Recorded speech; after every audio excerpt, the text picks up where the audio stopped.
Eu não quero a eternidade nesse sentido de imortalidade, porque isso é uma impossibilidade, mas eu não quero também, de modo inútil, passar a ter dificuldades, turbulências, se eu consigo evitar fazendo algumas coisas que eu não quero fazer, porque o meu propósito, ele é maior. Assim como você, muitas vezes, está numa atividade, está num emprego que você não acha que é aquilo que você quer fazer naquele momento, mas ele servirá para você preparar o teu tempo numa outra circunstância. Por isso, volto ao ponto, não confunda cansaço com estresse. Cansaço, esforço intenso, te deixa, sem dúvida, com dificuldade, mas o estresse é ausência de sentido. O que é que te realiza? Gostosa a expressão, porque em português ela não tem o mesmo sentido que tem em inglês. Porque em inglês, vocês sabem, o verbo to realize significa dar-se conta, ter consciência.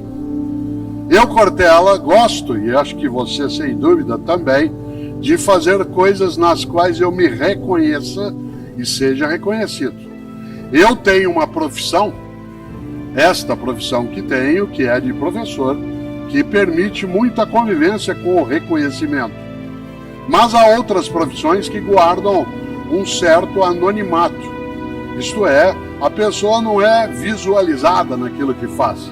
São pessoas que estão no nosso dia a dia, enquanto nós estamos aqui agora, nesta reflexão, que estão cuidando do som, da segurança, da iluminação, cuidando do ar-condicionado, cuidando para que a gente possa sair depois daqui. Estou falando do imediato, a nossa situação. No entanto, eu não tenho dúvida que essas pessoas, elas se sentem absolutamente valorizadas quando elas veem que está tudo em ordem, cheio de graça. Eu vou contar algo que eu gosto de trazer à tona sobre propósito, que aparece no livro meu mais antigo, que eu aprecio muito, chamado Qual é a Tua Obra? Que é um livro sobre gestão, liderança e ética. Aliás, ele é completado, né, por esse outro, porque fazemos o que fazemos. E eu vou lembrar lá algo que aparece com muita força, porque eu fui secretário de Educação da cidade de São Paulo. E quando eu estava na secretaria, como todo secretário, todos os dias eu tinha de visitar escolas da prefeitura. E, portanto, todos os dias eu saía, na época o carro era um Opala, preto de chapa dourada, eu ia à segurança e eu ia visitar alguma escola na cidade, 2, 3 vezes ao dia. O que acontecia quando eu chegava na escola? Estavam lá me esperando. Tinha fita para cortar, bandeirinha. As crianças estavam todas arrumadas e cheirosas no pátio para cantar uma música que eu tenho trauma.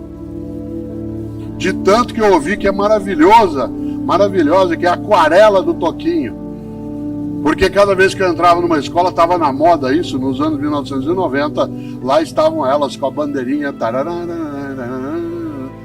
E é maravilhoso isso. Depois que terminava a apresentação no pátio, eu era levado para a sala de professoras ou professores, e ali havia um lanche com coisas gostosas, quitutes, que eram feitos ou na escola ou levados. E é claro, vocês já viram, aquela mesa cheia de coisas, um monte de professor em volta, aguardando o secretário comer a primeira esfirra. Só quando eu algo pegava que as pessoas se aproximavam, aquela liturgia do cargo. Quem ia comigo todas as vezes que eu ia visitar a escola? Algum assessor ou assessora. Isto é, alguém que já tinha convicção de que aquilo era cheio de graça. Razão pela qual estava também numa gestão pública. Quem não ia comigo? Quem levava a máquina no dia a dia. Então, por exemplo, no andar que eu ficava, no andar da secretaria, tinha uma senhora, Dona Maria Real, que no fundo do corredor tinha uma pequena cozinha e ela passava o dia ali fazendo café e levando para o gabinete do secretário, porque muita reunião, muita gente, toda hora ela vinha fazer café. O que Dona Maria achava que ela fazia na Secretaria de Educação? Café. No mesmo andar, no final do corredor, além dessa copinha, onde Dona Maria fazia café, tinha uma máquina de reprodução, aquelas antigas máquinas Xerox grande, e ali ficava um rapaz o dia inteirinho. Levantava aquela tampa, baixava, aquela luz passava, aquele calor. O que ele achava que ele fazia? Tirava cópia. No andar de baixo, sob a sala do meu gabinete, ficava a contabilidade, onde as pessoas passavam o dia fazendo nota de empenho. Um dia eu lembrei de uma coisa que era importante, que eu não tinha notado, que as pessoas não tinham muita clareza do propósito. Quem tinha clareza? Eu, a equipe que estava, que tinha se disposto a entrar num projeto político de atividade pública, mas os outros não necessariamente. E aí eu decidi mudar a lógica. E em vez de, ao visitar escolas, levar comigo quem já estava comigo, quem já tinha clareza do porquê estava fazendo aquilo que fazia, eu decidi levar as pessoas do dia a dia da burocracia. E a primeira delas foi Dona Maria. Eu falei, olha, amanhã, Dona Maria, eu vou visitar uma escola e gostaria que a senhora fosse comigo. Claro que isso precisa cautela para não ser constrangedor. Precisa um preparo, porque o secretário é uma figura acima. De repente, entrar no carro, no banco de trás do Opala, sentar junto comigo. Esses carros antigos, o banco de trás era único, né? E ficar ali joelhinho com o secretário. Precisava preparar. É mais ou menos como algumas famílias que às vezes levam a pessoa que trabalha na tua casa, quando vai almoçar, você vai almoçar fora, você leva a pessoa com você.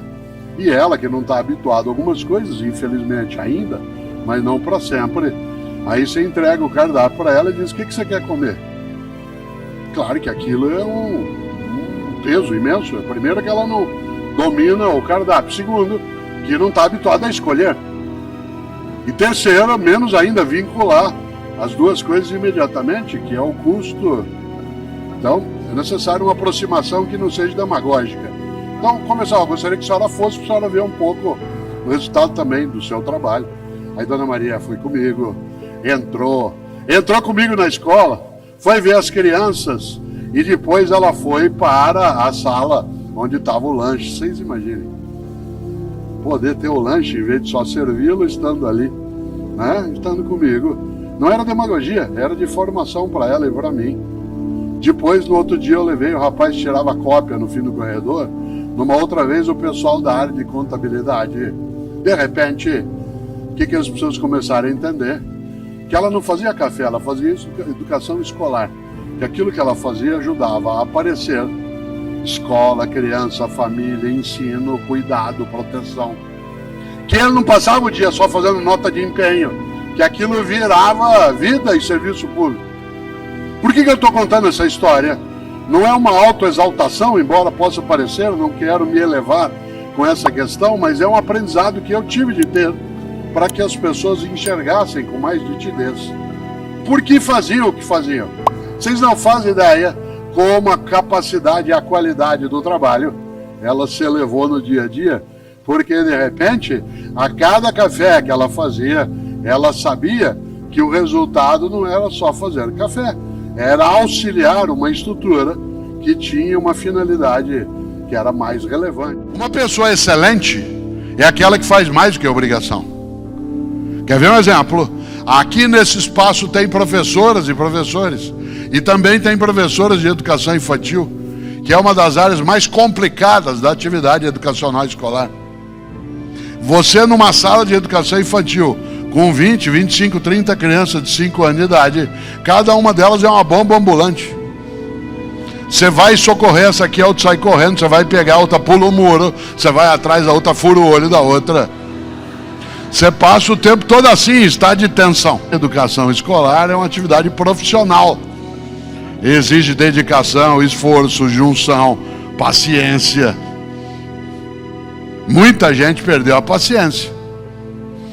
Interessante, porque às vezes você, professora, alguns professores de educação infantil, não são tantos, mas professoras a maioria, Às vezes você só tem um momento de descanso, na hora do teu intervalo. Na hora do teu intervalo. E às vezes você está saindo da sala de aula para ir tomar teu chá, comer tua bolacha, que é o que nos dão na escola. Você está andando. Quando você olha para trás, fica uma menininha de 5 anos. Você fala assim, meu Deus, volto, pergunto o que foi e perco o meu intervalo. Ou finge que não vi e sigo direto. O que você faz? Volta. Volta. Chega lá e põe a mão na criança. Às vezes ela assusta com o toque, porque é a criança que assusta com o toque adulto, que ela está habituada a ser tocada de modo ou bruto ou indevido. Ela assusta e fala, o que foi? Ah, não foi nada não, tia. O que foi? Fala para mim. Não foi nada, fala para mim. Fala, minha mãe que falou que meu pai foi viajar e vai demorar para voltar. Você entende? Fala, então vem comigo. E ela vem. Onde você for, ela vai atrás. E você perde o intervalo e ela passa a semana inteira grudada em você. Onde você for, tia, porque sem você, ela entra em desespero.